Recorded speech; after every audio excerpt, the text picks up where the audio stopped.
Assalamualaikum, this is Sufyan Rashid and welcome to my YouTube channel Biological Virus। तो आज हम second year के chapter evolution के पास paper MDCAT के पास paper के एमसीक्यूज को सॉल्व करेंगे और उम्मीद करता हूँ कि आप लोग की एमडीकेट की टेस्ट की प्रिपरेशन अच्छी चल रही होगी क्योंकि टाइम बहुत कम है। 19 नवंबर को टेस्ट है, तो आइए टाइम वेस्ट किए बगैर शुरू करते हैं। तो हमारे पास जो फर्स्ट एमसीक्यूज है वो है foxes a reduce tail bone in man is the best example of. तो आइए इसके ऑप्शंस को हम लोग देख लेते हैं। ऑप्शन ए है एम्ब्रियोलॉजी, ऑप्शन बी है वेस्टिजियल ऑर्गन, ऑप्शन सी है होमोलॉजी, ऑप्शन डी है हैबिटाट एंड ऑप्शन ई है डीम। तो इसका जो करेक्ट ऑप्शन है वो है ऑप्शन बी वेस्टिजियल ऑर्गन। कॉक्सेस जो होता है वो मैन में रेड्यूस होता है, बट ये अदर वर्टिब्रेट्स में जो होता है वो वेल डेवलप्ड होता है। और ये जो होता है वेस्टिजियल ऑर्गन होता है। वेस्टिजियल ऑर्गन हम उसे कहते हैं जो हमारी बॉडी में परसिस्ट तो करता है लेकिन वो उसका कोई यूज़ नहीं हो हमारी बॉडी में, तो उसे हम वेस्टिजियल ऑर्गन कहते हैं। देन हमारे पास सेकंड एमसीक्यू है remark identified evolution as.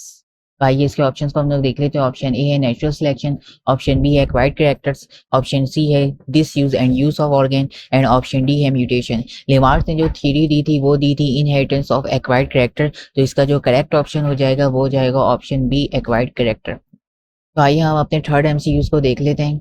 The remain of archaeopteryx indicates that birds are most closely related to. तो आइए इसके ऑप्शंस को हम लोग देख लेते हैं। ऑप्शन ए है फ्लाइंग इंसेक्ट्स, ऑप्शन बी है फ्लाइंग मैमल्स, ऑप्शन सी है रेप्टाइल्स एंड ऑप्शन डी है एम्फीबियंस।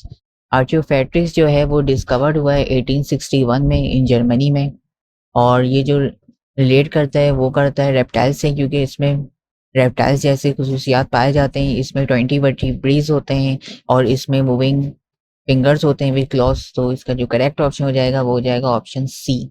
देन हमारे पास फोर्थ एमसीक्यू है the total aggregate of gene in a population is called. तो आइए इसके ऑप्शंस को हम लोग देख लेते हैं। ऑप्शन ए है जीन वेरिएशन, ऑप्शन बी है जीन कोड, ऑप्शन सी है gene pool and option D है जीन ट्रेड। तो इसका जो करेक्ट ऑप्शन है वो है option C gene pool. Then हमारे पास फिफ्थ एमसीक्यू है all of the following are factors in the development of new species except. तो आइए इसके ऑप्शंस को हम लोग देखते हैं। ऑप्शन ए है use and disuse of organ, ये तो डेवलपमेंट ऑफ न्यू स्पीशीज में हेल्प करता है, तो ये तो नहीं हो सकता। Option B asexual reproduction, और इसका जो करेक्ट ऑप्शन है वो है option B asexual reproduction. Option C है सेक्सुअल रिप्रोडक्शन, ये भी हेल्प करता है डेवलपमेंट ऑफ न्यू स्पीशीज में। देन ऑप्शन डी है वेरिएशंस, ये फैक्टर भी डेवलपमेंट में हेल्प करता है। देन ऑप्शन ई है नेचुरल सिलेक्शन, ये फैक्टर भी डेवलपमेंट में न्यू स्पीशीज के हेल्प करता है। देन हमारे पास सिक्स एमसीक्यूज है chemosynthesis is a kind of nutrition required. तो आइए इसके ऑप्शंस को हम लोग देख लेते हैं। ऑप्शन ए है इनऑर्गेनिक कंपाउंड, ऑप्शन बी है ऑर्गेनिक कंपाउंड, ऑप्शन सी है any kinds of compounds, option D है लाइट एंड ऑप्शन ई है नन ऑफ द अबव। तो इसका जो करेक्ट ऑप्शन है वो है ऑप्शन ए इनऑर्गेनिक कंपाउंड। कीमोसिंथेसिस में जो होते हैं वो न्यूट्रिशन जो होते हैं वो इनऑर्गेनिक कंपाउंड होते हैं, जैसे कि आयरन वगैरह होते हैं। देन हमारे पास सेवन एमसीक्यूज है the proportion of different allele of gene in a population is term as. तो आइए इसके ऑप्शंस को हम लोग देख लेते हैं। ऑप्शन ए है एलील फ्रीक्वेंसी, ऑप्शन बी है जेनेटिक ड्राइव, ऑप्शन सी है gene frequency and option D है एलीलोमॉर्फ। तो इसका जो करेक्ट ऑप्शन है वो है option A allele frequency. Then हमारे पास एट एमसीक्यूज है the life was evolve first. तो आइए इसके ऑप्शंस को हम लोग देख लेते हैं। ऑप्शन ए है ऑन अर्थ, ऑप्शन बी है इन वाटर, ऑप्शन सी है in sky and option D है ऑन द हीट। तो इसका जो करेक्ट ऑप्शन है वो है ऑप्शन बी, लाइफ जो एग्जिस्ट हुई वो वाटर से हुई, in the deep of water से। देन हमारे पास नाइन्थ एमसीक्यूज है the theory of inheritance of acquired character was proposed by. तो आइए इसके ऑप्शंस को हम लोग देख लेते हैं। ऑप्शन ए है डिवेरिस, ऑप्शन बी है डार्विन, ऑप्शन सी है लेमार्क एंड ऑप्शन डी है वाइजमैन। तो theory of inheritance of acquired character जो दिया था वो लेमार्क ने दिया था, तो इसका करेक्ट ऑप्शन है वो ऑप्शन सी।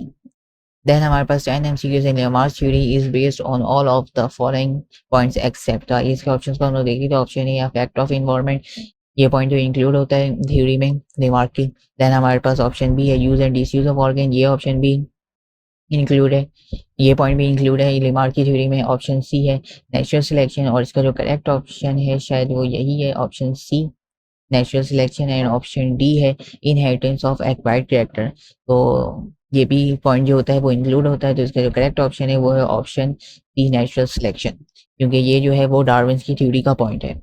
देन हमारे पास 11 एमसीक्यूज है Darwin theory of evolution by natural selection incorporated all of the following except.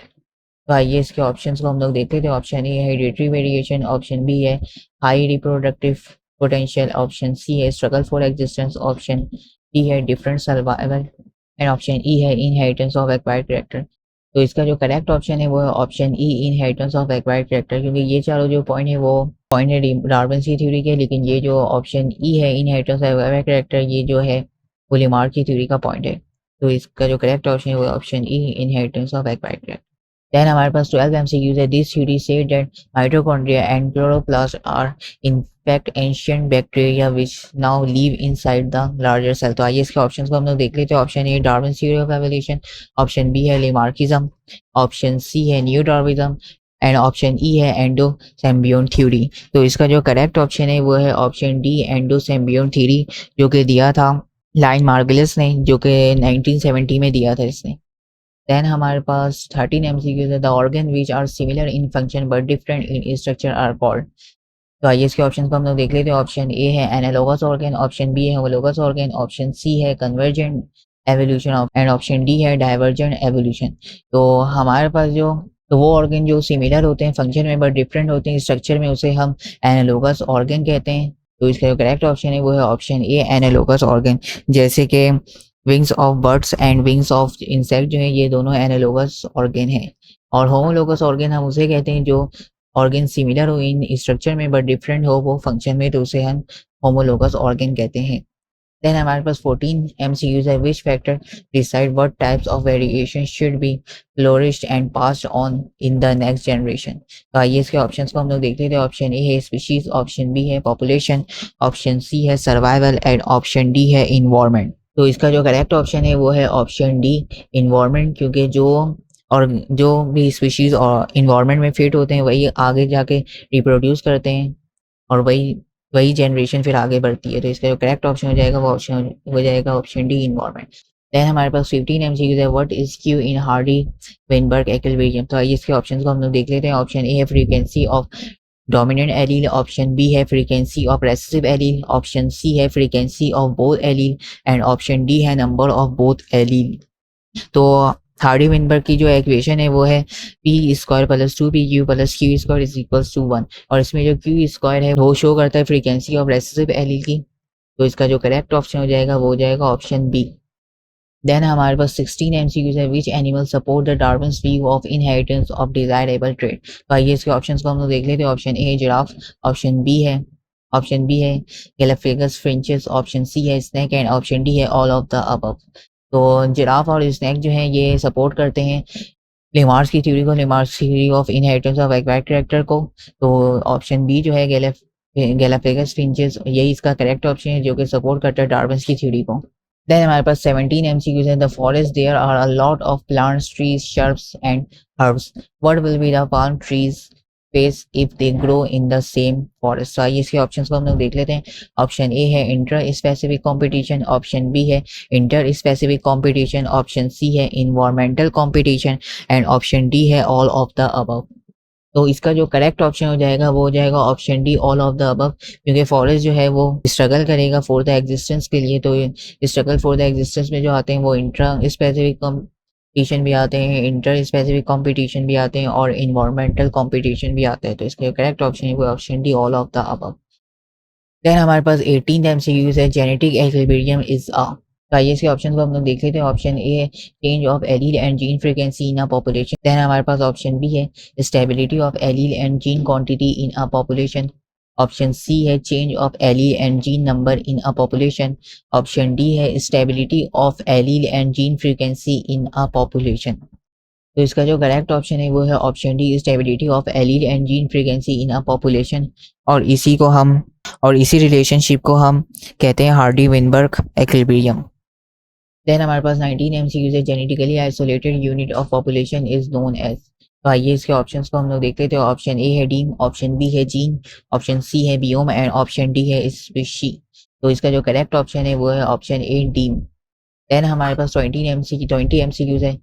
Inheritance of acquired character is based on. तो आइए इसके ऑप्शंस को हम लोग देख लेते हैं। ऑप्शन ए है genetic role of reproduction, option B है use and disuse of organ, option C है survival of the fittest and option D है म्यूटेशन। तो लेमार्क की जो थ्योरी थी, theory of inheritance of acquired character, जो वो बेस करती है, वो करती है use and disuse of organ पे। तो इसका जो करेक्ट ऑप्शन है वो है ऑप्शन बी। तो ये थे हमारे पास एवोल्यूशन चैप्टर के पास्ट पेपर के 20 MCQ जो कि आज हमने सॉल्व किए हैं। इसके आगे भी मैं अगली वीडियो में सॉल्व करूँगा। और अगर आप लोगों ने अभी तक मेरे चैनल को सब्सक्राइब नहीं किया है तो वो भी कर दें। मिलते हैं अब अगली वीडियो में इंशाल्लाह। अल्लाह हाफ़िज़।